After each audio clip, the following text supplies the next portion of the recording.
Hello, everyone, and welcome. My name is Beth Strausser, and I work in the Policy Office in the Division of Institution and Award Support at the National Science Foundation. It is my pleasure to welcome you today to the Spring 2022 NSF Virtual Grants Conference. I am now pleased to present this Directorate for Computer and Information Science and Engineering update session. Our distinguished speaker today is Dr. Varun Chandola. Hello, everyone. Today, I will give you an overview of the Computer and Information Science and Engineering Directorate at NSF, or CISE. I'm Varun Chandola. I am a rotator program director in CISE in the Office of Advanced Cyberinfrastructure, and I'm involved in some of the programs that I will highlight today. So let us get started. I'll start with the mission of the National Science Foundation. NSF's mission is to promote the progress of science, to advance the national health, prosperity, and welfare, and to secure the national defense. Next slide, please. NSF is organized into several directorates, each led by an assistant director or AD. You can find the organizational chart on our website. However, I would like to highlight the AD for the CISE Directorate, Margaret Martinosi. I will go into more details about the CISE organization shortly. I also want to point out that we now have a new directorate called Technology, Innovation, and Practice, or TIP, that has been recently set up to support use-inspired research and the translation of the research to market and society. So if you are interested in that kind of work, please be on the lookout for information coming out of TIP and from CISE as well. Next slide, please. As you can see from the numbers from last year, NSF is committed to support scientific research and development and education across the entire United States in many ways. Over 90% of the annual budget goes back to the community to support research projects and STEM education. Almost $200 million go to support R&D through the Small Business Program. Last year alone, we received nearly 43,000 proposals, out of which 12,000 awards were funded. Through these awards, NSF supports over 300,000 individuals in different ways, including 42,000 graduate students spread across over 2,000 institutions involved in high-quality research and development. One number that we take special pride in is that almost a quarter of all federally funded academic fundamental research comes from NSF. Next slide, please. If you look at the FY 2023 federal budget request for NSF, it asks for $10.7 billion to accelerate research and development in climate change and clean energy, advance equity in science and engineering, expedite technology development in emerging technologies, continue the construction and procurement of research infrastructure and instrumentation, and support NSF operations and award management. The reason I'm pointing this out is because this shows national priorities that you will see reflected in various programs that I will talk about today. And you should be aware of these to help position your own research directions in the future. Next slide, please.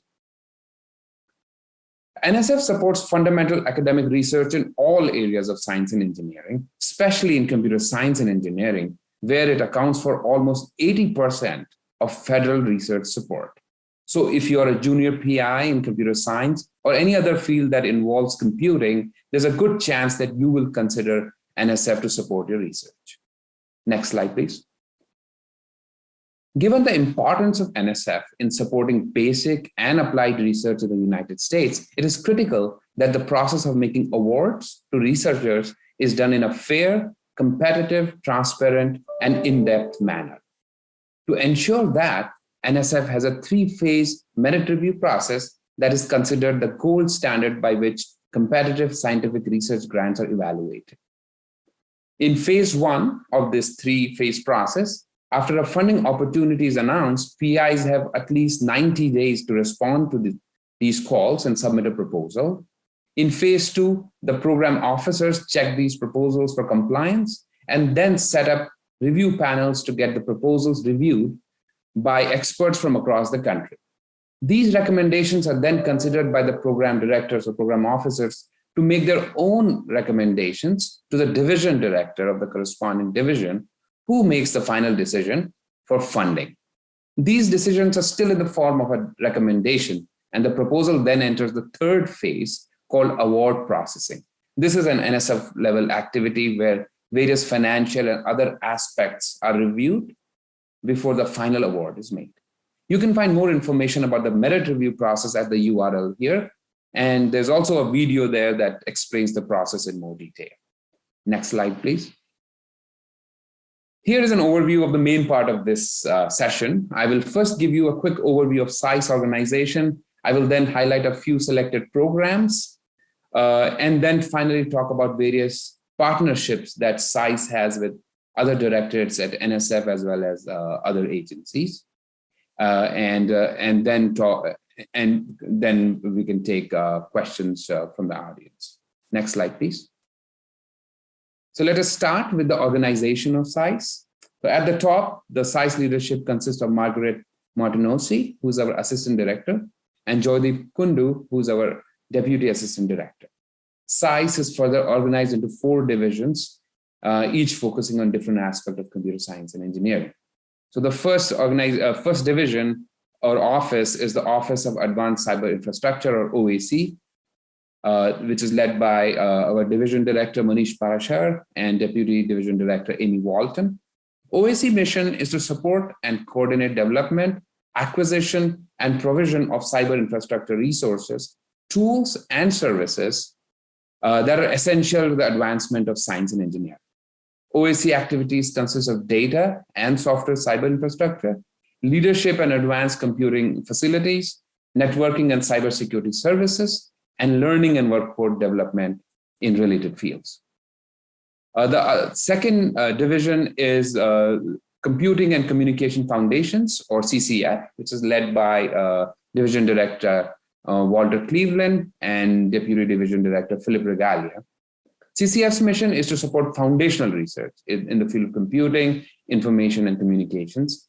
If you further look into CCF, there are 4 core programs there dealing with algorithmic foundations, or AF, communications and information foundations, Foundation for Emerging Technologies, which is a relatively newer program within CCF, and software and hardware foundations. Then we have CNS, or Computer and Network Systems. This is led by Division Director Gurdeep Singh and Deputy Division Director Tyagarajan Nandagopal. CNS supports activities that focus on new and existing computing and network technologies. The CNS division is organized into 4 clusters that include the Computer Systems Cluster, Computing Research Infrastructure Cluster, Education and Workforce Cluster, and Network Systems Cluster. The 4th division is the Information and Intelligence Systems Division, or IIS, which is led by Division Director Henry Cox and Deputy Division Director Wendy Nelson. IIS supports research in human-computer interaction, data science, and artificial intelligence through 3 core programs: Human-Centered Computing, or HCI, Information Integration and Informatics, III, and Robust Intelligence, or RI. Next slide, please.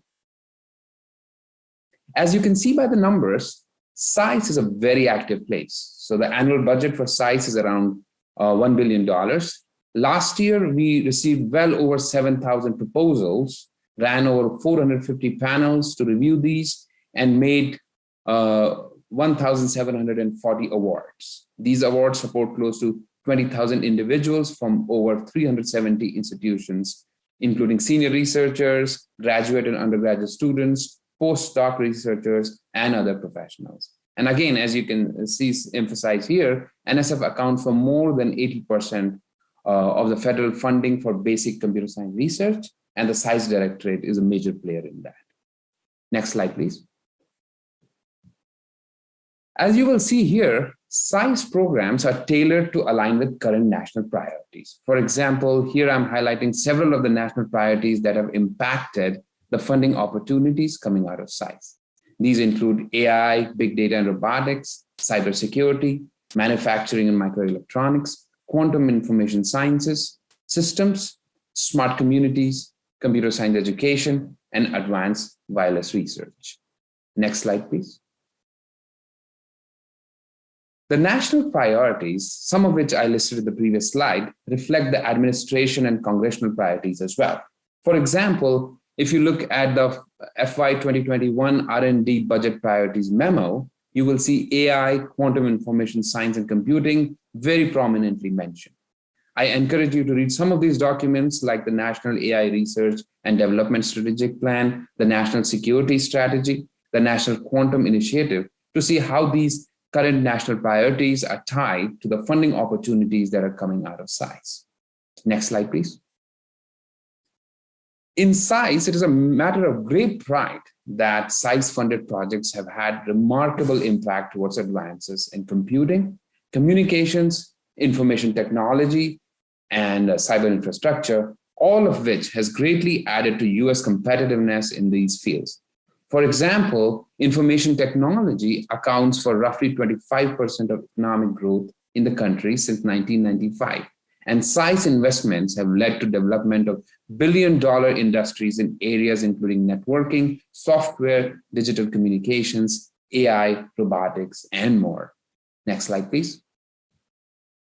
I will now provide an overview of selected CISE programs to highlight the areas where CISE is investing and how CISE interacts with other directorates within NSF and with other federal agencies to support the national priorities in research and engineering. Next slide, please. So one of our major CISE-wide program in terms of funding is CORE.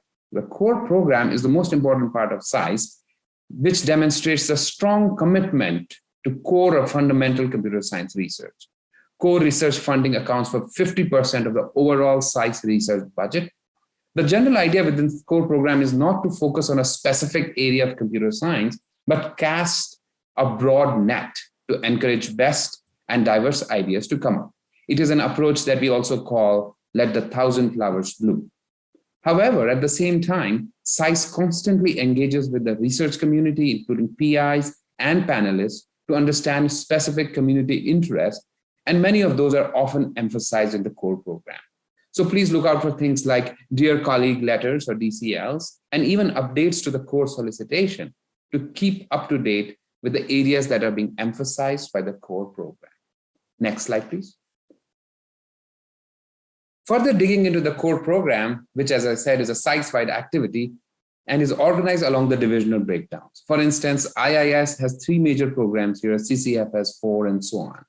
You will find more information about the core program on NSF website. And then if you go there, you'll also be able to access information about each division's core program, because every division might have some different expectations and requirements in terms of the proposals. So most divisions in CISE solicit both small and medium scale proposals under the core program, except for OAC core program, where only small scale proposals are allowed.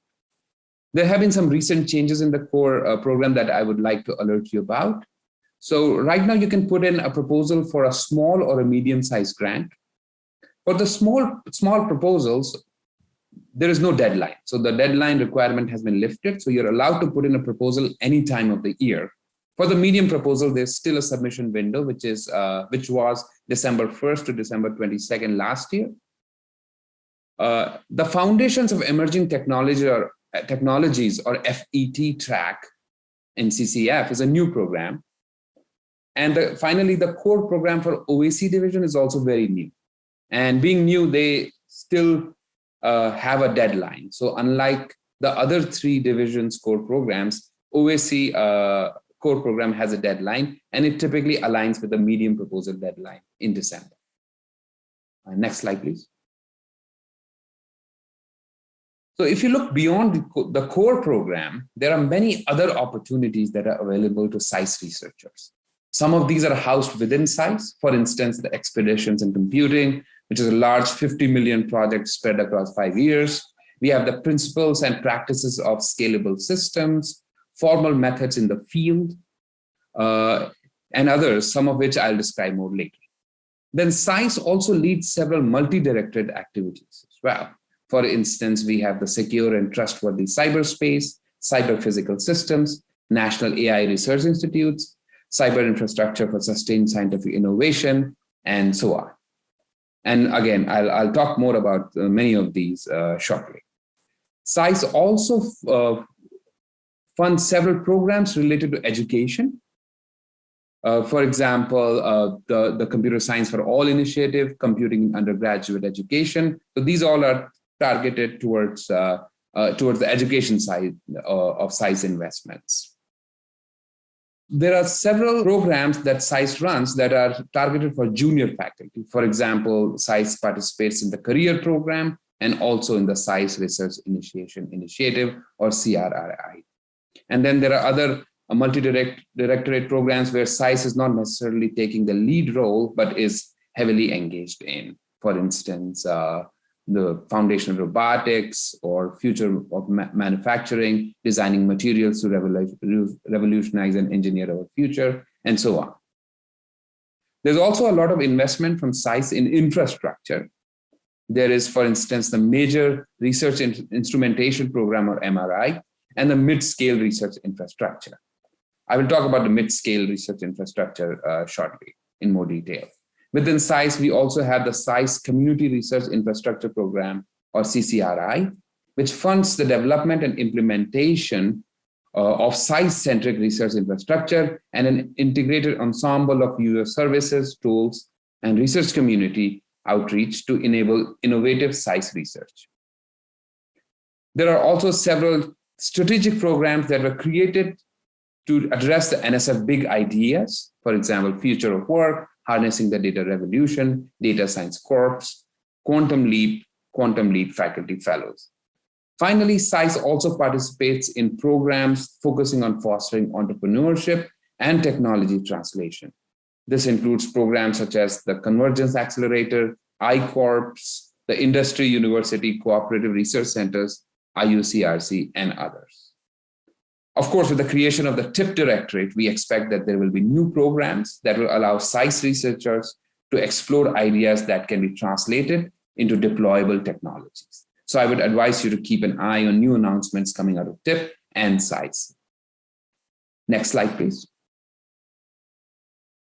Now, let me now go deeper into each of the divisions, starting with the Office of Advanced Cyber Infrastructure, or OAC. As I mentioned earlier, the focus of OAC is to fund the creation of an expansive cyber infrastructure, or CI ecosystem, which is driven by the priorities of the science and engineering community. The idea is to leverage investments by universities, federal agencies, and the commercial sector to create computational resources that can meet the growing demands of modern science and engineering community. Next slide, please. One important program within OAC is the Cyber Infrastructure for Sustained Scientific Innovation, or CSSI. This is a program that I'm also involved with. It is a multi-directorate activity led by OAC, but there's buy-in from other directorates, including Bio, EHR, Engineering, Geo, MPS, and SBE. The focus here is to support development of software and data infrastructure to directly support the needs of the science and engineering community. Last year, the proposal deadline was in December, and this year's solicitation is not out yet, but just keep a lookout for this year's solicitation and the deadline and other requirements. Next slide, please. These investments from OAC have led to deployment of several leadership class computing facilities, such as the petascale computing system called Frontera at the Texas Advanced Computing Center, or TAC, which supports a broad class of science and engineering applications. Currently, Frontera is the 13th fastest supercomputer in the world, is the fastest supercomputer on an academic campus, and complements other leadership class computing investments made in the US research ecosystem. Next slide, please. While OAC funds many cyber infrastructure development efforts, there is another CISE-wide program called CISE Community Research Infrastructure, or CCRI, whose focus is on planning for community infrastructure that can benefit and involve the CISE community. This program is meant to give larger and longer planning awards and has two tracks. One is called a grand ensemble, which is for 5 years up to $5 million, and a medium ensemble for 3 years and up to $1.5 million. There have been some recent changes in this program, so please take a look at the solicitation carefully. For instance, now a letter of intent is no longer required. The deadline for this year were in Jan. So one of the deadline was in January, so that's already passed, and the other one is coming soon on June 23rd. Next slide, please. Here is another CISE major investment under the CCRI program that you might find useful. This was initiated in 2019. It's called Cloud Bank, which is a cloud access system to allow CS researchers and students easy access to public clouds for research and education. This resource is now available to the entire academic community to access cloud resources. So if you're interested and if you have needs for cloud computing, you can request cloud resources through Cloud Bank, and often this information would be present in the solicitation that you're responding to. Next slide, please. As I mentioned earlier, there are some programs that are meant for early career researchers, and CISE is involved in 2 key programs as well as some other initiatives. The Faculty Early Career Development Program, or Career, is an NSF-wide activity that CISE participates in, which is one of the NSF's most prestigious award for junior faculty who are just beginning their academic careers. The CISE Research Initiation Initiative, or CRII, is a different CISE-specific program, and I'll outline the key differences between these 2 programs shortly. Now, beyond these 2 programs, there are also several other mechanisms through which CISE provides support for early career researchers, such as proposal writing workshops, aspiring PI meetings, and early career workshops. These have been proven to be very beneficial for junior faculty. In particular, the early career workshop is an excellent resource to help write competitive career and CRI proposals. These meetings and workshops also provide junior faculty with great networking opportunities with fellow researchers, more senior PIs, as well as NSF program directors. Next slide, please. The Career Program is considered as one of the NSF's most prestigious awards to support junior faculty members who exemplify the role of teacher scholars. So if you attend the career workshop, you will learn that a competitive career proposal needs to address following 3 pillars. So you need to show outstanding research in your proposal, excellent education, and most importantly, a clear integration of education and research within the context of the mission of the PI's organization. This program was launched in 1996, and since then, over 200 programs within NSF have supported career proposals. So in CISE alone, over 7,000 awards have been made so far. And the requirements for this career program are unique, and you need to pay special attention to them. For instance, PIs are allowed only 1 submission per cycle, and you can have 3 attempts overall for the career program. So there are just 3 strikes. The deadline for CISE career program is typically in end of July. For this year, it is July 27, but this might change from year to year. As I said, CISE also runs early career proposal writing workshops, and they are typically held in spring. This year it was in early April. So most likely next April would be the next version of this workshop. Next slide, please. Now, besides career program, we also have a relatively newer program called Computing Research Initiation Initiative, or CRII, with a focus on CISE early career researchers. So goal here is to enable early career researchers independence, especially for individuals who lack access to adequate resources at their home institution. It has a very specific eligibility criteria, and I'll strongly recommend to read the solicitation carefully to understand that if you are interested in this program. Note that these CRI awards tend to be smaller in funds and duration compared to the career award. So for instance, the CRII award, you can only budget for less than 175,000. It's only for 2 months. And then there are some specific requirements. For instance, you need to budget for at least 1 month of the summer salary for the PI, and 2 years, so 24 months of full-time student support. Next slide, please. As I mentioned before, education and workforce development are integral to all activities in NSF and especially CISE. To enable this, CISE has several programs that focus on educating graduate and undergraduate students. For example, CISE participates in the NSF-wide Graduate Research Fellowship Program, or GFRP, to provide graduate students with support during their initial years. This program is very old. It has existed since 1952, so almost since the beginning of NSF. The proposal deadline is usually in October every year. Another CISE-specific activity is CISE Graduate Fellowship Program, or CS Grad for US. Now, this is a recent program that supports CISE bachelor degree recipients who have been working in the industry to return to graduate school, and it provides both mentoring and fellowship on their return. For undergraduate students, there are different programs to provide a research experience to them, also generally called REU, or Research Experience for Undergraduates. This comes in two flavors. So one is REU Sites. So REU Sites are a large summer activity where a group of faculty members, typically in an institution, organize a summer research experience for a cohort of undergraduate students, usually 8 to 10 undergraduate students. And the research activity typically focuses on a thematic topic of interest. Right? Other REU supplement would what we call REU supplements, which are a different mechanism. So here, a PI can request additional funds as part of a currently funded research project that will allow him or her to hire undergraduate students as researchers.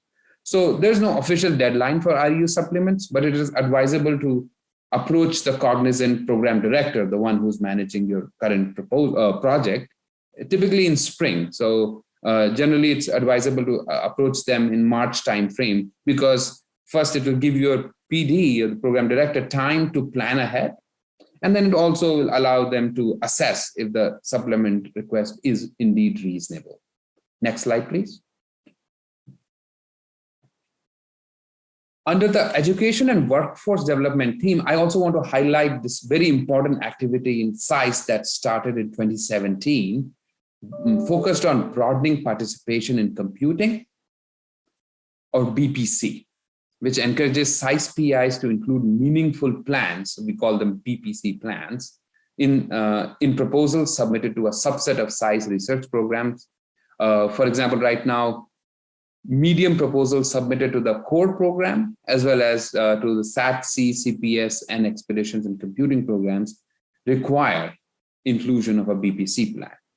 The idea behind a BPC plan is to prompt PIs to engage diverse students in meaningful research activities as part of their projects. CISE has developed a review and feedback process to ensure that these project BPC plans are meaningful and they include concrete metrics for success, and that progress towards these goals is included as part of your annual project reports. If you are trying to write a BPC plan, there are several resources. If you go to this website, bpcnet.org, about best practices when creating a BPC plan. But I also understand that many computer science and other departments across the country have gone ahead and created templates for their faculty members to follow when submitting their BPC plan. So you can also seek input from those resources as well. Next slide, please. One more activity that I would like to highlight under the Computing Education and Workforce Development is the CS for All program. This program aims to provide all CS students with the opportunity to participate in computer science and computational thinking education in their schools at the pre-K to 12 levels. Here, the focus is on both research and research practitioner partnerships that foster the research and development needs to bring CS, computer science, and computational thinking to all schools.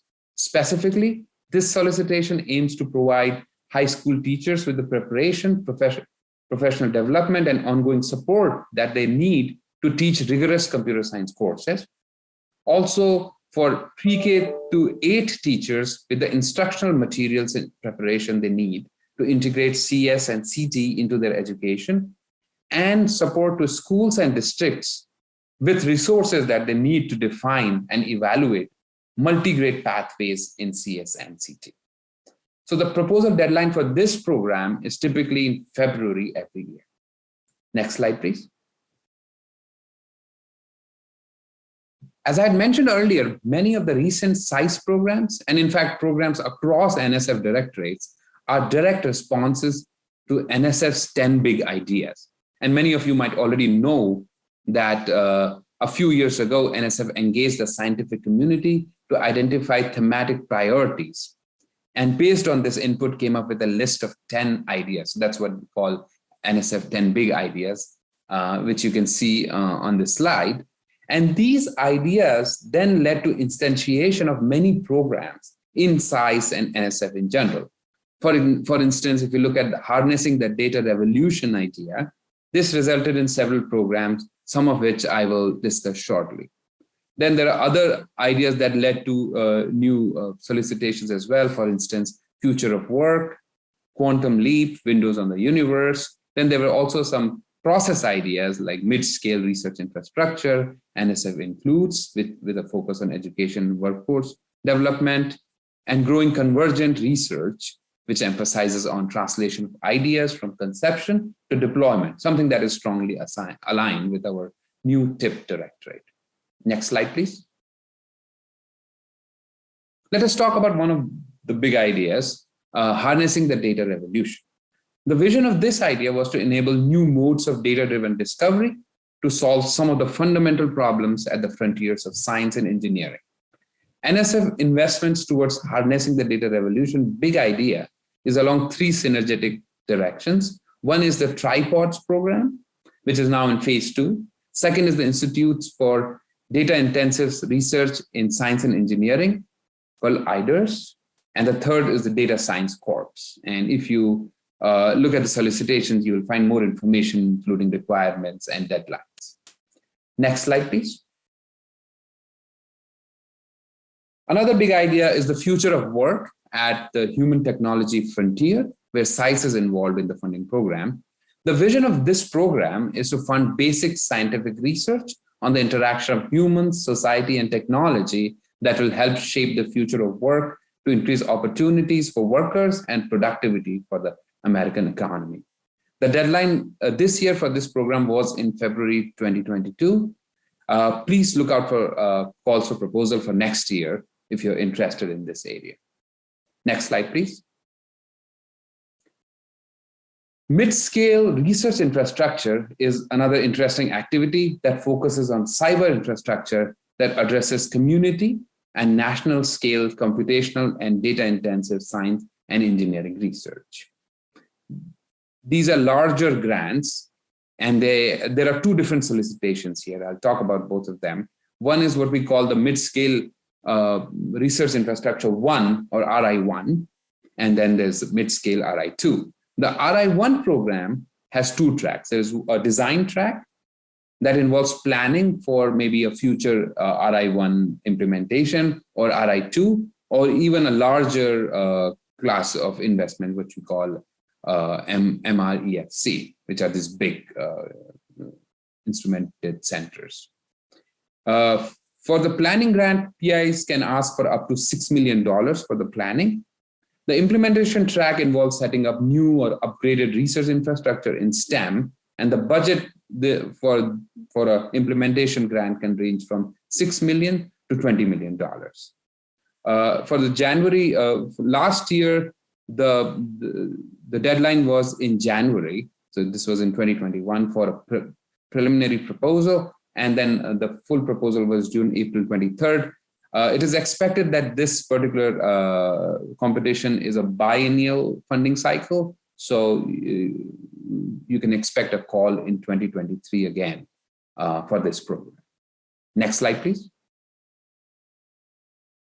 The second mid-scale research infrastructure program, or RI2, supports the implementation of research infrastructure, including equipment, cyber infrastructure, large-scale data sets, and personnel, where the total cost of the project falls between $20 million and $100 million. So this is a really big investment, and clearly with a much larger scope than RI1. And then besides the scope, there are other differences between RI1 and RI2. So if you're interested in this and you want to know where does your idea fall, I will recommend reading the solicitations for the two programs very carefully. For example, one very important difference for RI2 is that there's a strong component of student training in instrumentation and research infrastructure development. Given the large size of these projects, the application is in 3 mandatory phases, starting from a letter of intent, followed by a preliminary proposal, and finally a full proposal. Again, just as RI1, this is also expected to be biennial, so look out for a call in 2023 for this. Next slide, please. Now I'm going to highlight a few CISE cross-cutting programs. So some of these categories are not actually a program, but a collection of programs. For example, artificial intelligence is pervasive across several cross-directorate programs, and I'll talk about a few of them. And then others are more specific, such as the Cyber Physical System, or CPS, the National Robotics Initiative, Secure and Trustworthy Cyberspace, or SATC, Smart and Connected Communities, Smart and Connected Health, Principles and Practices of Scalable Systems, Designing Accountable Software Systems. I will talk a little bit more about these, but if you want a more detailed list and description, I'll encourage you to visit the URL that's on the bottom of this slide for more information. Next slide, please.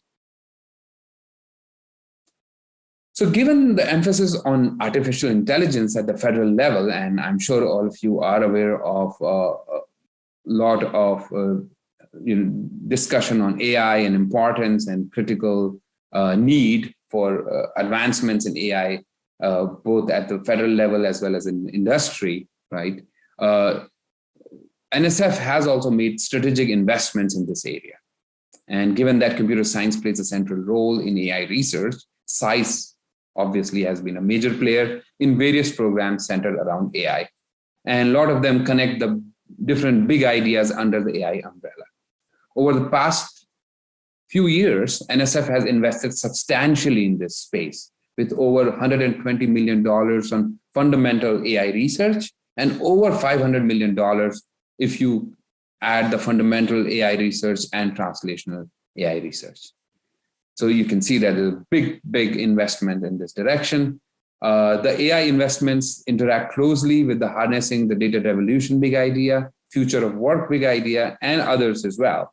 Our previous director, Franz Cordova, led the establishment of many of AI-related programs at NSF, and many more have been added during the term of our current NSF director as well. Next slide, please. We have several cross-directorate activities that have emphasized on AI as a critical research direction. So if you plan to conduct research in AI that can have impact on these different disciplines, please consider these programs for proposals. For instance, there's a collaborative research in computational neuroscience program, which has a strong AI component. And it is supported by other directorates, other federal agencies such as NIH, and even international partners in countries such as, in many countries such as United Kingdom, Ireland, Israel, and the Czech Republic. Cyber Physical Systems, or CPS, is another activity that not only involves many directorates at NSF, but also federal agencies such as the Department of Transportation, National Institutes of Health, and the Department of Agriculture. Smart and Connected Health, Smart and Connected Communities. These are other programs that have a strong AI component as well. And then there are several new AI-focused programs such as AI and Society that's supported jointly between CISE and SBE Directorate and Partnership on AI. So these are, when this was started, these supported some of the smaller grants, which we call EAGER, to understand the social challenges arising from AI technology and enable scientific contributions to overcome them. In the similar flavor, there's a Fairness in AI program, which was set up in partnership with Amazon, which jointly supports research focused on fairness in AI, with the goal of contributing to trustworthy AI systems that are readily accepted and deployed to tackle grand challenges facing society. Then there is the real-time machine learning program, which is focused on machine learning, where NSF and DARPA have teamed up to explore high-performance, energy-efficient hardware and machine learning architectures that can learn from a continuous stream of new data in real time. So while many of these programs were created more as an exploration for a few years, and some of them are now archived, one can expect more investments in other areas of AI. And I would strongly recommend keeping a close watch on announcements coming out of NSF and other agencies in the AI space. Next slide, please. Of course, the flagship AI program coming out of CISE are the AI institutes, which are essentially these national hubs for universities, governments, industry, and nonprofits to advance AI research and education. These institutes focus both on use-inspired research as well as fundamental AI research. And the themes vary from year to year. So the funding for one institute like that would be for 5 years, and each institute can ask up to $5 million. In this year, 2022, the solicitation was in 2 phases. The preliminary program was proposals were due in January, and the full proposal were due in mid-May. So next slide, please. So let's look at some of the investments under the AI Institute programs. As you can see, currently NSF has funded up to 18 institutes with activities in at least 40 states and Washington, D.C. And it has also expanded its impact through multi-sector partnerships. For example, in year 1, USDA, the Department of Agriculture, fully funded 2 institutes and several planning grants. In year 2, again, USDA funded another 2. And then there were some NSF awarded institutes which were partially funded with support from DHS, Department of Homeland Security, Accenture, Amazon, Google, and Intel Corporation. So you can see that there's a partnership with other federal agencies as well as private sector as well. So with the new round, the program has added new partnerships with NIST, the Department of Defense Office of the Undersecretary for Research and Engineering, Department of Education's Institute for Educational Sciences, and the IBM Corporation. So every year, the partnerships are growing, the thematic priorities are also shifting. And if you're interested in putting a proposal here, I would advise you to pay close attention to the solicitation and see what kind of direction or what kind of areas are being emphasized that year. Next slide, please. The Cyber Physical System program, CPS, this is another CISE-led program that has partnerships across NSF and other federal agencies. This program aims to develop the core research needed to engineer complex cyber physical systems. This one takes in proposals for 3 classes of research and education projects, and each one has different scope and goals. And they are all supported through the CPS small, medium, and frontier projects. One thing you'll note is that there's no deadline for small or medium projects. So the deadline has been taken off, but the frontier projects, they still have a specific deadline.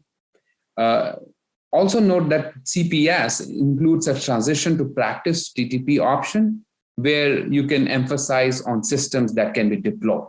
So it includes that as an option, even though it's not a requirement of this program.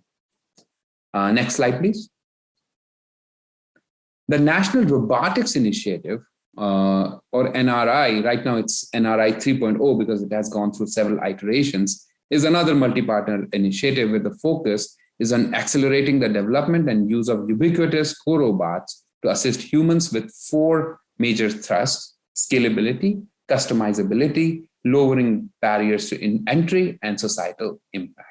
There's a strong coupling here with industry and startups, as well as partnerships with other agencies, including NASA, Department of Transportation, NIH, USDA, and others.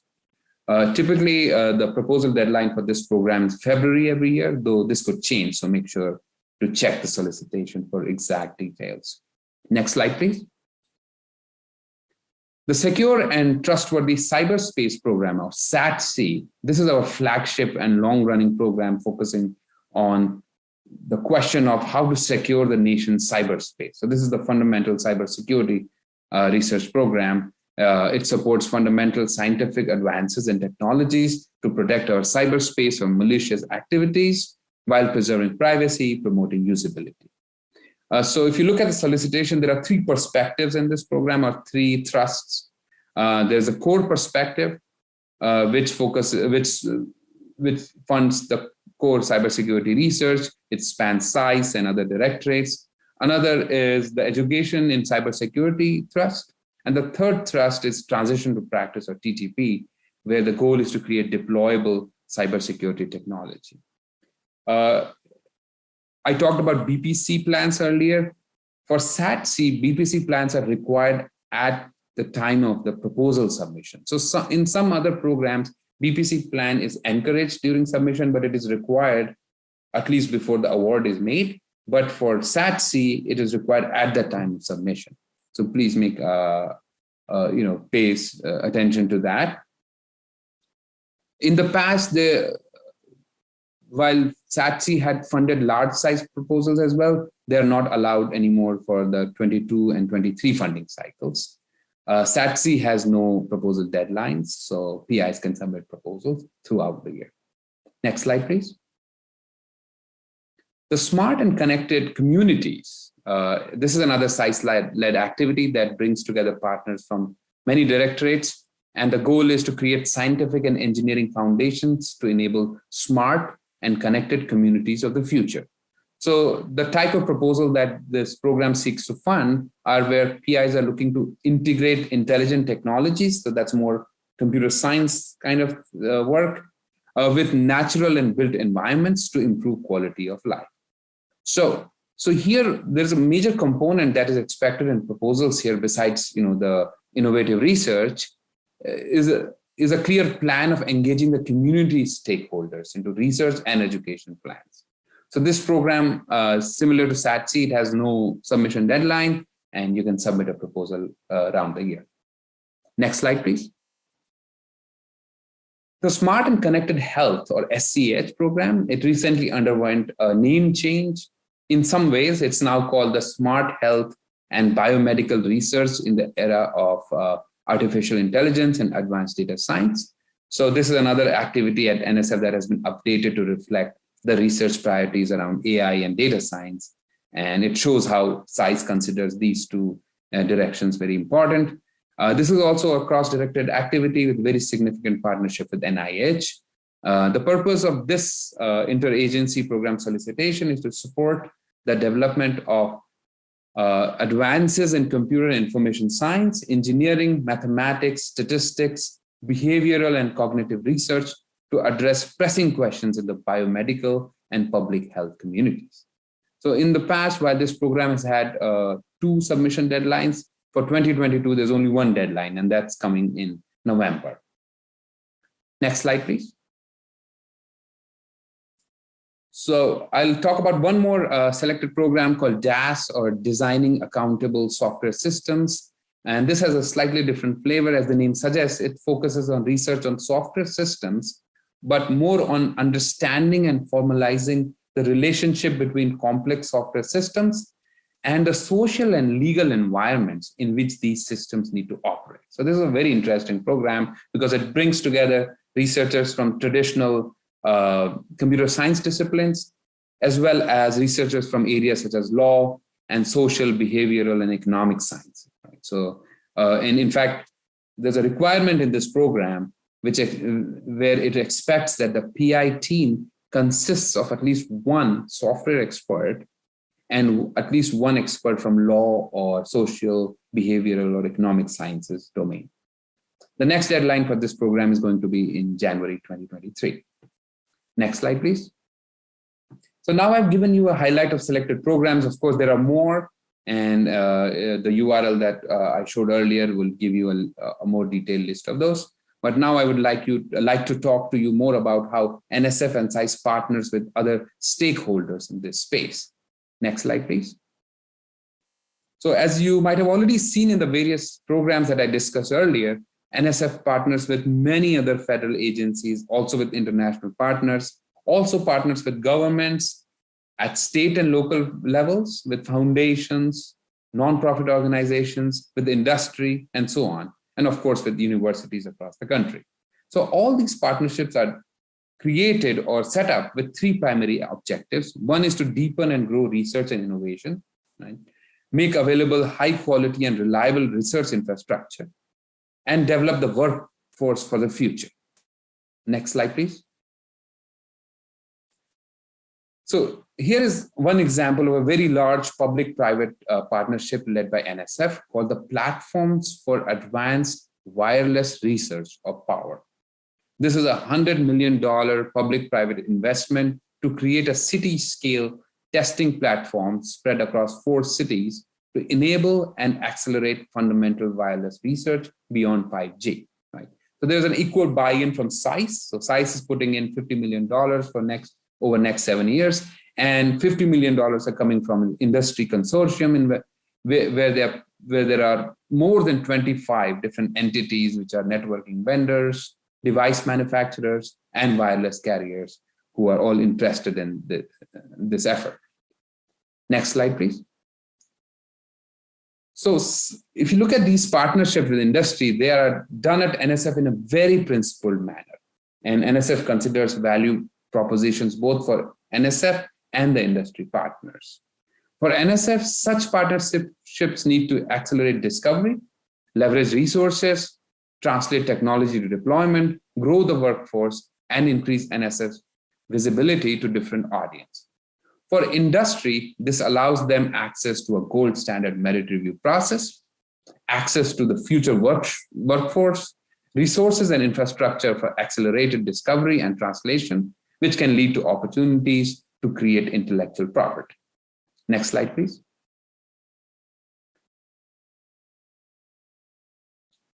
So I'm now at the end of this presentation, and I would like to end by just saying that it is an exciting and amazing time to be engaged with CISE and NSF in general. We all know that computing is everywhere. It engages with every facet of the society. The computing research landscape is rapidly changing for the better, and there are tremendous opportunities where you and your research can make an impact. So we look forward to your proposals. And of course, if there are any senior researchers in the audience who are tenured at their home institutions, please consider joining CISE as a program director, either temporarily as a rotator, just like me, or as a permanent employee. I know that we are looking for PDs in a number of divisions and clusters across CISE. Next slide, please. And if you want to know more about CISE, please subscribe to our CISE Announce mailing list, where you can get up-to-date information about funding opportunities and other activities that are happening here. And you can also follow us on Facebook, Twitter, and YouTube as well. So this, next slide, please. So I think this is a good time for me to stop and see if there are any questions that I can attempt to answer. Again, thank you very much for listening to this talk. I hope it was useful for you, and feel free to ask any questions that you might have about CISE. Thank you very much.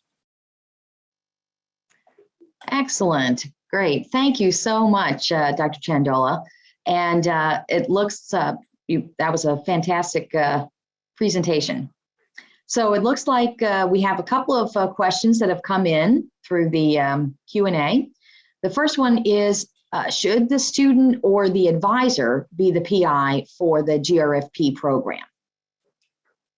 Yes, so for the GRFP program, the student has to apply. And I would suggest that if you're interested in the program, go to the website. It's www.nsfgrfp.org, which also has a fairly detailed frequently asked questions section, and you'll find most of the answers there. Wonderful. Okay, great.